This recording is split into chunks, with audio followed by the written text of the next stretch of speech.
PTI के उम्मीदवार खुर्रम शेर जमान की एबीएन न्यूज से गुफ्तगू। कराची की आवाम के साथ ज्यादती हुई है। हम अपने एहतजाज के लिए मुख्तलिफ जमातों को दावत दे रहे हैं।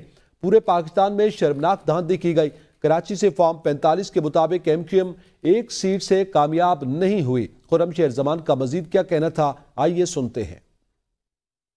पाकिस्तान की जो कौम है, अवाम है, उनका मैंडेट चोरी किया गया है। मैंडेट चोरी किया गया है तो जाहिर है कि उस मैंडेट को वापस हासिल करने के लिए मैं ये समझता हूं कि जितनी भी अफेक्टेड सियासी जमातें हैं उन सबको एक पेज के ऊपर आना पड़ेगा और मिलकर खड़ा होना पड़ेगा। तमाम सियासी जमातों को हमने दावत दी है कल के अपने एहतजाज के अंदर कि वो सब आए, पाकिस्तान तहरीक इंसाफ का साथ दें और ये पुरअमन एहतजाज में अपना हिस्सा डालें। हर पाकिस्तानी जो है वो ये देख रहा है कि जो ये नाइंसाफी मुल्क में हुई है आरोज की जानिब से, उसके खिलाफ जो है कौन कौन खड़ा है, कौन साथ दे रहा है, कौन साथ नहीं दे रहा है। कराची की जितनी भी सीटें थी वो पाकिस्तान तहरीक इंसाफ जीती है। एमक्यूएम एक सीट भी नहीं जीती है, not even a single one. According to form 45 जो हमारे पास है, एमक्यूएम का सफाया हो गया शहर कराची से।